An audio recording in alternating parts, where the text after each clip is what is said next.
Hello and welcome everybody to my talk at the Growth Mentor Summit, where I will be showing to you how you can get started with growth marketing from framework to experimentation within 90 days. My name is Christoph Schachner. I'm the head of growth at Hackaboo. We're a growth hacking agency, but before I started there, I was working at different startups from different sizes. So one was Xamu. It's a location-based service, CMS, so you can think of it like WordPress but for QR codes. Then at Ready to Order, which is a POS startup, and currently at Hackaboo, which as said is a growth hacking agency, so we serve clients from startups to corporates with different needs. Also, find me on LinkedIn, make sure to check out my profile. So to get started, what we will go through today is a proven way to prepare your company for growth marketing. I talk to a lot of companies, I talk to a lot of our clients, and one pattern I almost see every day is they struggle to start. It is tough, I agree with that. Where do you start? How can you find the right people to start? But also, how can you establish a process that is understandable for everybody in the company? It's sure a daunting task, but with this presentation you will be able and have tools for it.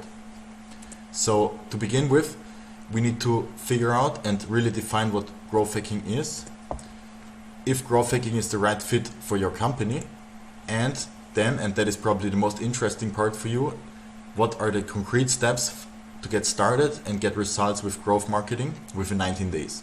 The way I see growth marketing is you have to define first what it is, then how to get the right fit for your company,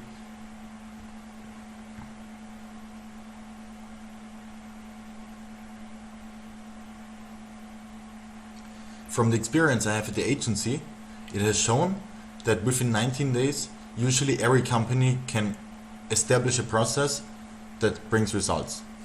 This is why I came to the conclusion that this would be a really nice topic to talk about, and so here we are. So for the 90-day growth plan, those are the steps we are going through with every company that we are bringing on the growth marketing.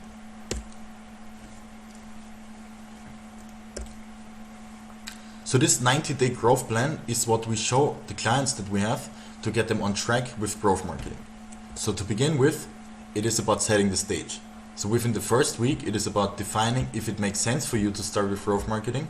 Also that you know what it is, so you can assess if it makes sense or not. Then what frameworks exist, there are a couple of them that are really fundamental for growth marketing, and you need to know them to be able to use them. After this comes the analysis. So if you have figured out, yes, growth hacking is the right way to do marketing from now on, then you need to start analyzing your current data, your current customers, and your competitors. Going from there, you then get to set up the process. This means that you establish certain frameworks within your company, set up certain tools, and make sure that everybody in your team and the company is aligned with them. After this, the rubber hits the road, so we go into experimentation. This is where usually the most people jump to, and that is actually one of the biggest mistakes you can make, where you go straight to experimentation without having done any of the 4 points I show you here. And last but not least, continuous improvements. So to begin with, what is growth hacking? So a lot of people have different definitions, and when we try to find a definition, I think most of us tend to flock to Google. We type in is growth hacking, and then sometimes it completes it, for example with is growth hacking a buzzword, or is growth hacking a silver bullet, or maybe is growth hacking borderline illegal, or is it magic, so blue button 30% more conversions. And I think you probably get my sarcasm that none of this is what growth hacking actually means. It's not illegal, it's not a buzzword, it's not just a buzzword, and it's also not something that you do once and you have this hockey stick growth that will impact your company just by doing it one tactic. That's not gonna happen. So what is growth hacking? Well, let's ask Google again. So growth hacking is actually a process, it is a mindset, and it is also about the whole funnel. So those are the three main concepts you need to understand about growth hacking to get started with it. So let's jump into them. First, you start with a North Star metric. This means that you define what is the single most important KPI for your business. We talk about this a little later. Then it's about the process. The process is consistent of the following 6 steps: data analysis, consumer research, competitor analysis, idea generation, prioritization, experimentation, and finally the learning part. And learning, and that is super important, has to be stored somewhere, and that's why you need to have a centralized database for all the learnings, where we have all the learnings, all the failures, but also the winnings, and store them there for future experiments. So growth hacking, and that is the definition I found while working on my master thesis on growth hacking, is an iterative process of generating hypotheses to achieve measurable and scalable growth based on data with a minimum amount of resources. One thing that almost everybody knows about growth hacking is I spend little money and I have a lot of impact. Well, while this sounds pretty nice, that is seldom the case. So the important thing is you have hypotheses, so it's not just based on today is Monday, so I'm gonna do XY. It is based on real results that you get from qualitative and quantitative data. And this quantitative part makes it measurable, while it also makes it more scalable. So it's not something that you do once and then you never do it again, but it should have some consistency, some pattern behind it. So now we know what growth hacking is, but is growth hacking actually the right thing for your company? So that depends on 4 characteristics. First of all, do you have product market fit? This means that your product has found a need within the market and it also satisfies this need hopefully better than other products do. Then second part is willingness and resources to test. So this means that you're experiment ready. Then third is having an established growth process. So this means that you are structured about the experimentation and also structured about documenting the learnings. And then in the end, it's always about data. So without data, without any insights, we cannot generate ideas, hypotheses, and then in the end, experiments. Product market fit, and that's why I want to highlight it again, is super important to know. So maybe you're at the startup, maybe you're at the established company. It works in both. It doesn't matter the size, but what matters is when you're a startup, you need to have certain criteria filled before. So the usual cycle that we find within startups is you have a problem solution fit. So you found a problem that is worth solving. Then the second one is product market fit. So a solution for a problem that people are actually willing to pay for. So it's not just you ask some friends of yours and they say yes, sure, but that people are actually also able to pay for it. And then the last part is scaling. So when you know it fulfills a need within the market, then you found the validation and then you go for the scaling phase. So you invest more money, try to decrease your cost and go from there. So the first concept, the problem solution fit, is handled by lean startup method. So you try to build something, maybe bootstrap it, go fast, get fast learnings, and then find a problem that is worth solving. Then we have the second part where growth hacking takes over. So this is mainly product market fit and then scaling. What I mean by product market fit, because I previously said you need product market fit, is that within this phase, growth hacking does not provide the value that it can have in scaling phase.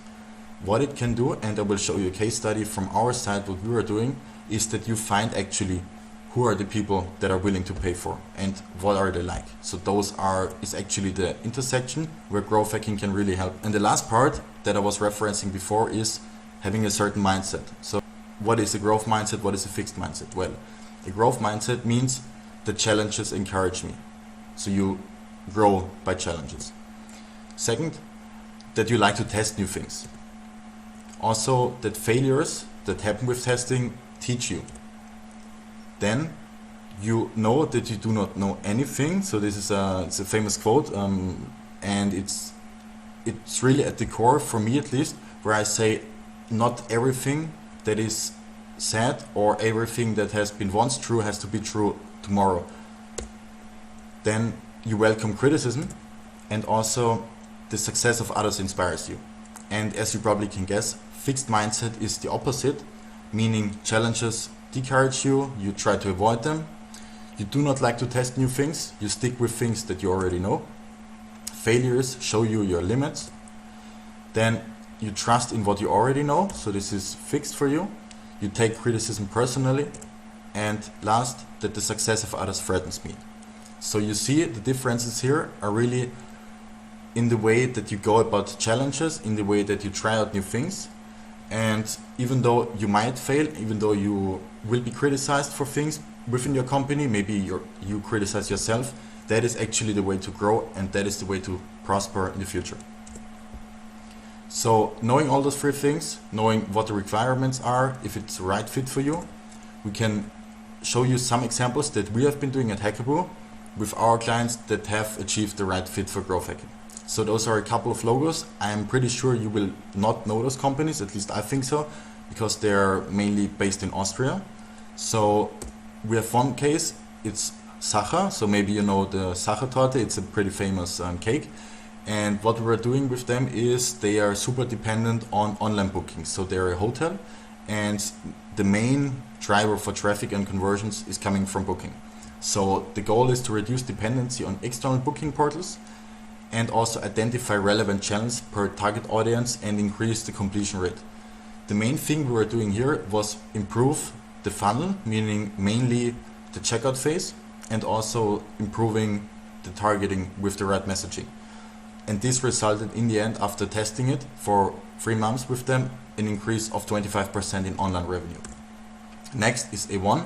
It is a big telecom company in Austria, and they launched a new product in the smart home industry. And they launched a new product in the smart home sector, and they had no idea what the ideal target audience is. So it was the goal to determine who the ideal target audience is, and this resulted in the best launch A1 ever had. So the way we did this here was define buyer personas beforehand, based on research, based on data we found online, based on surveys, and then write down the buyer personas, define different landing pages with dynamic text, so really changing the copy based on who we're going to approach, and then position different messages on different platforms where the audience was. But it was different for younger people compared to elderly people. Another case, and that's why I want to highlight this, is Step-On. It is in e-commerce, and they are selling a fitness tracker, so it is both SaaS and also e-commerce. And the goal is to generate pre-launch leads for a Kickstarter campaign. Now we know what growth hacking is, we know when it's right for you, but what frameworks does growth marketing use? There are 4 frameworks we're using with our clients. So the first one is the Pirate Funnel. The main goal of the Pirate Funnel is to set the right metrics and define activities that impact those metrics. The second one is the Bullseye framework, which is here for choosing and prioritizing channels. And then the experiment backlog, where you define experiments and ping tests.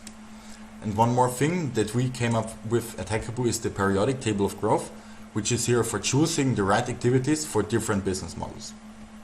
So more to those steps now. The Pirate Funnel, if you're not familiar with it, consists of mainly 2 parts. The first part was usually almost handled always by marketing, which is awareness and acquisition. So driving traffic and then getting them to sign up. The second part was handled by product management, which was usually activation, revenue, retention, and referral. Meaning you get people in the product, they use certain features, they use your product, they become customers, they stay for some time, and then they refer others. So there, as you can see, are 2 departments, and with growth marketing that was combined. So a growth marketer is somebody that looks at the whole funnel, as said at the beginning, and really optimizes all of the different steps. So drive traffic, get people to sign up, get them to actually use the product in a meaningful way, get them to become a customer, a long-term customer, and then refer others. And by doing that, you can pull the most growth levers. So in awareness, the question is, how many people can I reach? In acquisition, how many potential customers have a first contact with me? In activation, do my potential customers find value in my product, oftentimes also referred as the wow moment? Then in revenue, how many people start paying and how much are they paying? And in retention, how long do my customers stay? Referral is usually the most quoted stage for growth marketing, because most case studies always refer to this referral channel as the most successful.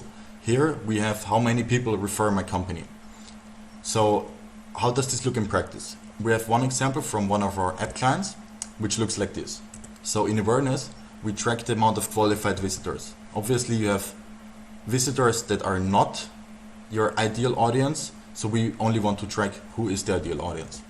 Then we track app installs, so how many people download and install the app.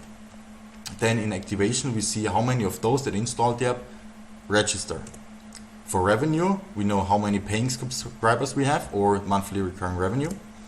For retention, how many of those paying subscribers are actually daily or monthly active users.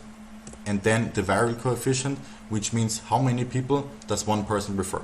So when we track all those different metrics, we can actually see where we have the biggest lever, where we can have the most impact. And maybe it is that we can have a viral coefficient from 1 to 5, so one person refers 5 people, which will then in the long run impact awareness stage again, because you get more people in the funnel. So that is one way you can drive awareness. So all those metrics are combined, they work together, and you need to make sure that you know at which stage of this funnel you have the biggest drop off, and how you can improve this. And the last framework that I want to show you is the Bullseye framework. So this framework is to find the best traction channels, and it is based on 19 channels that exist in the market. And you can use this sort of as a guidance for finding channels and segmenting them based on the most probability to be right for you. So the way you do this is that you look at all of these, you look at the 19 of them, then you sit down and decide on 6 of them that you think make the most sense. So to make this more practical, if you're in enterprise sales, viral marketing is probably not gonna cut it for you. But business development and sales and trade shows will probably do. Whereas if you're in SaaS, then community building, content marketing and viral marketing are probably good channels for you. But maybe business development, maybe one-on-one acquisition is not, because you have a self-service product and you want people to onboard themselves. So those are some ways you can find out who are the right 6 channels. Once you have your inner circle, you then test them. So this is often referred as ping testing, where you test each and every of these channels, even if you have pre-occursions. So if you say, this channel is never going to work for me, you still try it, and then you define based on the CPL or whatever metric you're going to use, the cost per transaction, what channels you're going to scale, what channels you're going to deepen, and which channels you're going to throw out. And those are usually, should only be maximum 3, but usually this one channel where you really see there is growth. When we have been working with a lot of SaaS companies, it was often SEO or search engine advertising, so search engine marketing here, and display ads that worked really nicely if it was a niche that wasn't that super crowded. Whereas if it was a more crowded niche, we saw that doing engineering as marketing, standing out from the crowd, and also some crazy PR hacks really moved the needle for them. Try to figure out which channels make sense for your business and then try to test them. When I speak about testing, I mainly mean an experiment backlog. This is one example from one of ours that we're using. And what you see here is you describe the experiment, and most importantly, and that is why it's also, as you can see before, it is based on the parrot funnel. So you choose which stage of the parrot funnel you want to impact. So maybe it is an important goal for your company that you increase retention because currently your retention is bad, or you want more people to use your product. So you try to increase the activation rate. Also, when you know which stage of the funnel is important for you, you then go for prioritizing them. For prioritizing, there are different models. This one is the ICE score. What you do here is you segment this, so you choose based on how impactful can this experiment be, meaning how much impact can it have on the metric you choose. How confident are you? This is why it's super important to have a long-lasting experience with experiments that you store in a central database. So how confident are you that this experiment will have a positive impact on the metric you choose? And then ES refers to how easy is it to implement it. This means obviously engineering resources, but also marketing resources, and how much does it cost. Based on this, you then come up with a score, you multiply it, and then it is obviously based on your opinion. So make sure that you get other people to look at it, get it reviewed, get it, as we would say in the fixed mindset, criticized by others, and then you have a solid groundwork done for getting started with those experiments. And the last part, which I want to show you today, is something we haven't published anywhere yet. So it is the periodic table of growth, and what it's about is, as you can see on the left side, you have product market fit, on the right side scaling. So if you refer back, it is based on where the company is, and on the left side we mainly have the things you need to do while you're in this product market fit stage. So you need to validate your business model, conduct market research, qualitative research, define your communication strategy, create landing pages, create your website, implement necessary tracking, and design your app, your website, your product. So after this, in the middle, we have different topics that are faster to do, where you can sometimes get faster results, but also, and that's why content marketing, for example, is here, that have a longer haul. So you need to start with it early to get results later. If you're in content marketing, if you have ever written a blog post and you try to get it ranked, it's not going to rank in 1 day, 1 week, maybe not even in 1 month. So it's going to take time. Whereas business development, you can get leads pretty fast with that. And in the last stage, and this is where scaling happens, and this is where we actually recommend it to, I would say, more late stage startups, is usually those fields you see on the far right. And the way we work with this is what channels, what activities make sense for their stage right now. Now that you know the basics of it, it gets down to defining the growth goals for your company. So when defining growth goals, we usually have 2 different set of goals. One goal is the North Star metric. It is the one metric that indicates the company's growth. You can look at it sort of like the vision. And one example would be from one of the companies we've worked with, to invite 2 colleagues within 7 days, and it's from a project management tool. On the other hand, we have one metric that matters. So this is the one metric you focus right now. And one example would be signups per day, customer acquisition cost, or the churn rate.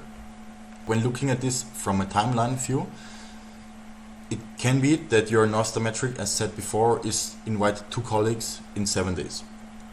So then your one metric that matters for the first part could be leads per day. So you try to get first as many leads as possible.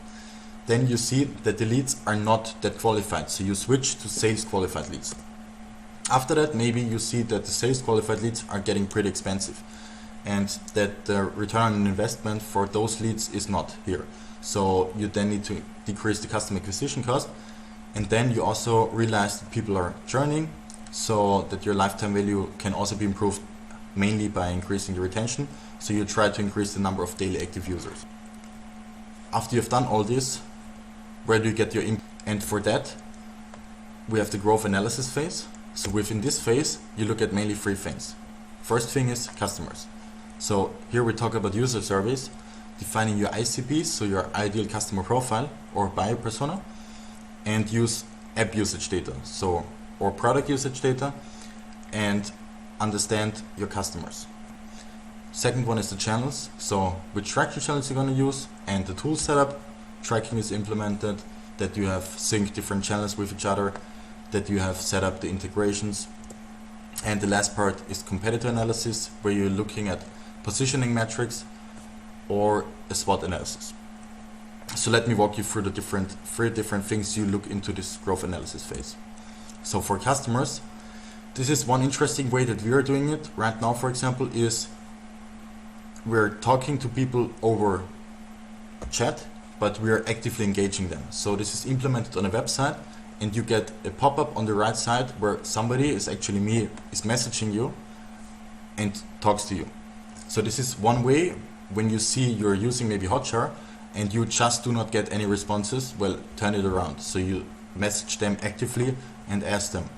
Another part, obviously Hotjar, or here as we have Browsy. So with this tool, you can look at your website recordings, you can see where people clicked, and what I like about this tool is that you can also filter it by different events. So let's say if somebody clicked on a certain button, or if somebody has scrolled for a certain time, or also based on different user IDs. So if one user has done multiple sessions, what has he done differently? So besides capturing quantitative data online, it is also about capturing qualitative data. With qualitative data, you can really get behind the reasoning for something and uncover hidden gems that you can then use in experimentation. So here, one example for a Google survey that is done for a pet app.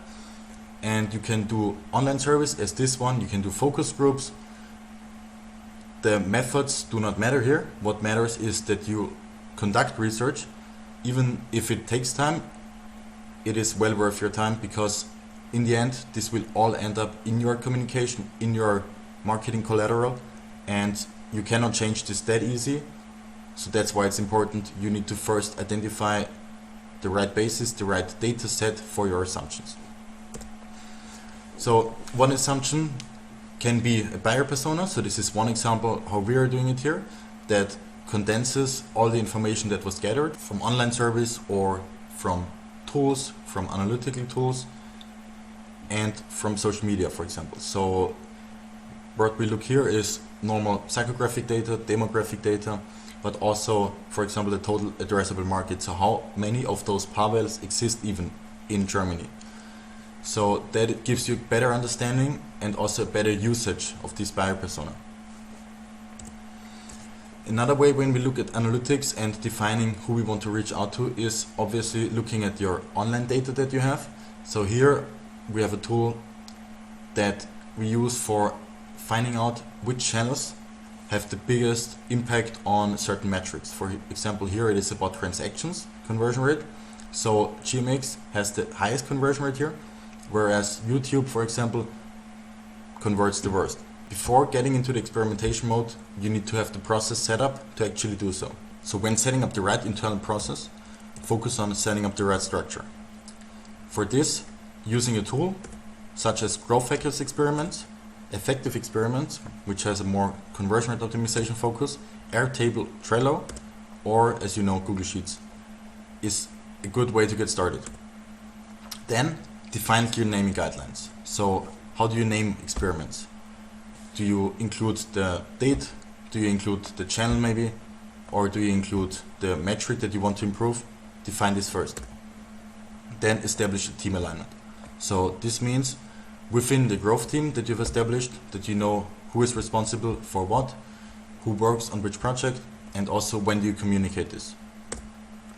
For the tool, as said before, I can definitely recommend Growth Hackers Experiments, where you can set up different workflows, where you can define different ideas, and also, and that is what I really like about it, store all those experiments you've conducted, all those learnings, and then maybe use them in a future project, use them again because things have changed, and try them again. So this is a neat way to get started. One way we have done this is with Airtable. So this is a tool, it's a more sophisticated Excel sheet, I would say, where we have defined multiple sheets, as you can see above here, that are set on different tasks. So for example, during onboarding with clients, we are looking at the following things. For the funnel, we have the different metrics. Within this sprint, we've done the following experiments, then the experiment backlog, and so on. So this is the internal process that you have defined, that you have chosen a tool that you're going to use for it, where you're going to store the ideas. Then, in the almost last phase, you're going to build the powerful experimentation roadmap.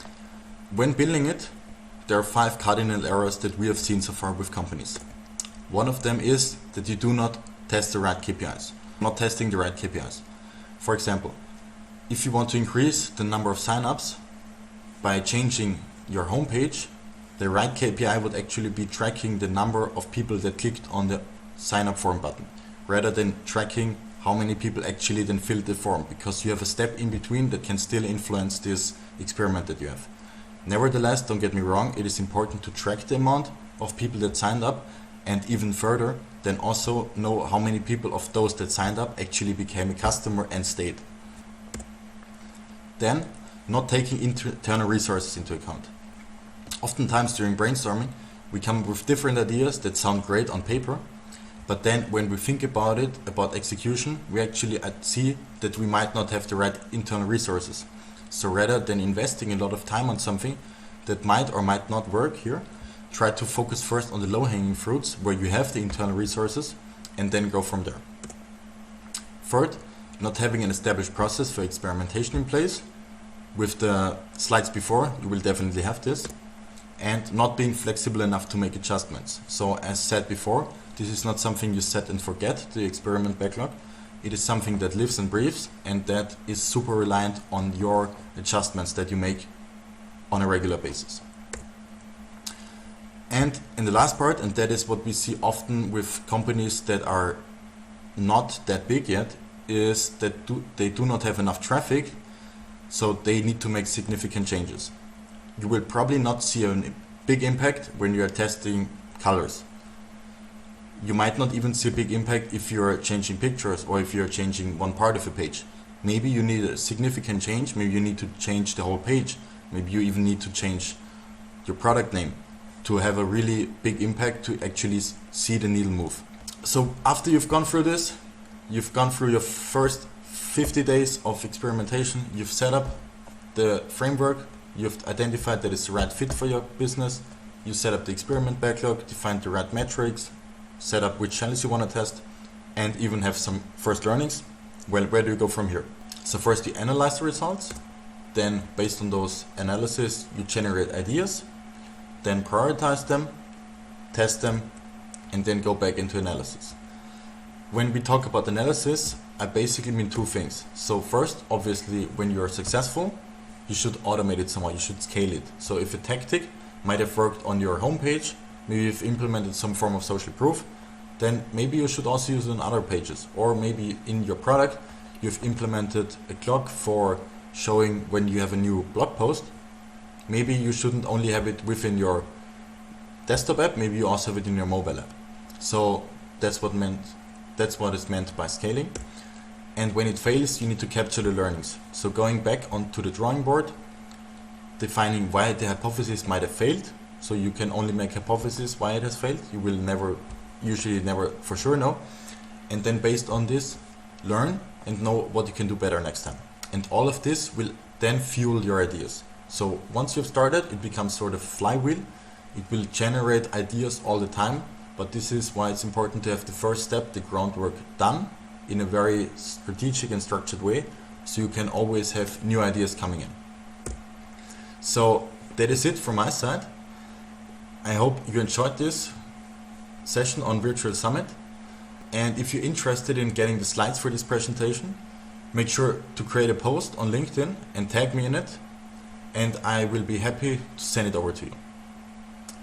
Enjoy the rest of the summit and bye.